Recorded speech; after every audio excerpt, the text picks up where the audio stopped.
Nearly 10 years ago, Nissan debuted the GTR, and it was a supercar killer. It could do 0 to 60 in 3 seconds and was even the king of the Nürburgring for a short period of time. It raised the bar for performance vehicles, and since then, automakers have made bigger and badder supercars to take this thing down. But every year, Nissan updates the GTR in one way or another, and for 2017, they promise that this is the most significant refresh yet. So let's jump in and see if it still is a supercar killer.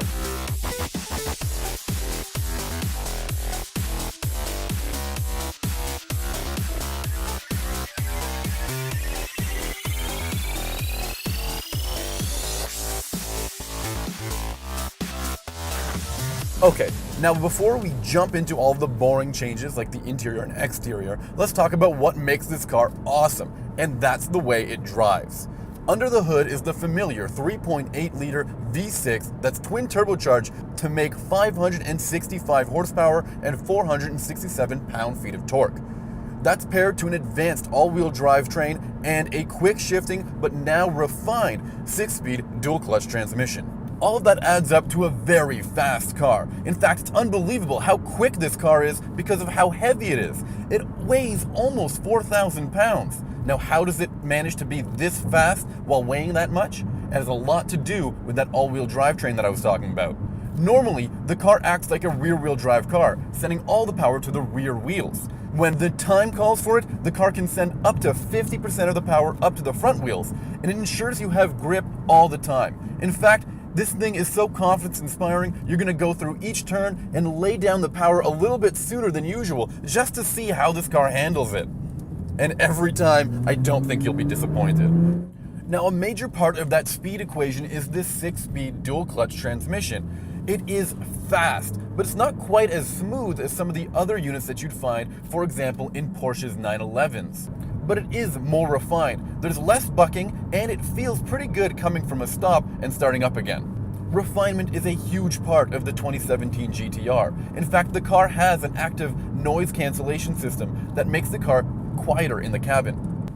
In fact, the cabin has become so quiet that Nissan has actually integrated some sort of digital trickery in order to pipe in the noise from the engine into the car.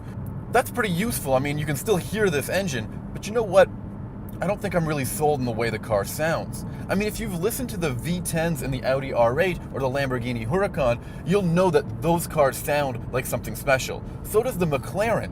In fact, even the Porsche 911 Turbo sounds so unique. And how can you forget that supercharger whine in the Corvette Z06? Compared to those other cars, the Nissan GTR just sounds a little flat. And while I'm complaining, I've got to talk about these brakes. In a performance car like this, you need carbon ceramic brakes, especially when you have such high limits and you're going to intend to want to take this car onto the track. The normal brakes in this are pretty good for everyday driving, but I don't have much confidence on how they'll fare on the racetrack. But you knew when you clicked on this link that I was going to say something like, this car is so fast and it handles great. But what you wanted to find out was whether you can live with this car every day. And there's some interesting things to consider when it comes to the Nissan GTR. For example, this car doesn't come with all of those nice convenience features or driver assists. There's no blind spot warning information, there's no lane departure warning, there's no forward collision warning, there's not even adaptive cruise control. And in a 6-figure car like this, I think that's necessary. Okay, so it doesn't come with all of those features, but you know what? You can forgive it because the car is so fast. And the car handles so great. I wasn't expecting a car this big and heavy to handle like this, but that all-wheel drive system just digs in and claws at the ground and keeps you planted. Okay, so first of all, the GTR has been updated on the exterior, but very slightly. You'll notice the GTR wears Nissan's new V-Motion grille, which is bigger than before in order to help cool that beastly 3.8-liter V6 engine under the hood. The new front end also features new matte chrome accents and flows elegantly to the rest of the car. While the GTR still looks as blunt as a sledgehammer, these little touches help soften the blow. It may not be as pretty as the R8 or Lamborghini Huracan, but the GTR still cuts through the air with a 0.26 coefficient of drag, which is about the same as a BMW i8 hybrid.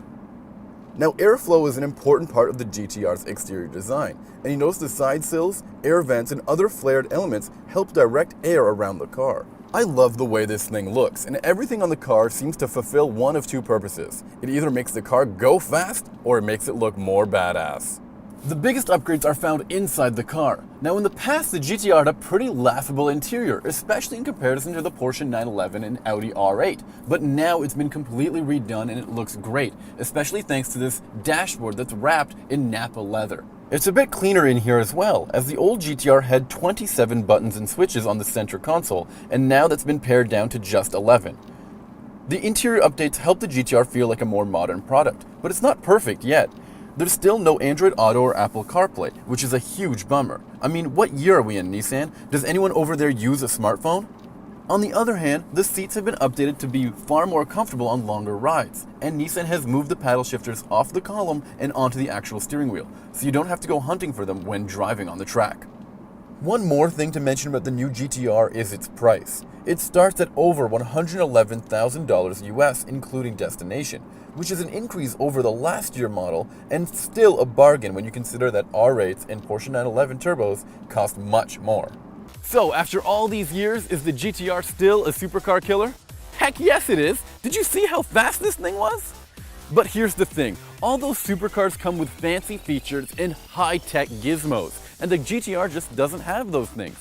So if you don't care about adaptive cruise control or say smartphone integration, then the GTR is going to be perfect for you because it's still faster than all those other supercars on the road.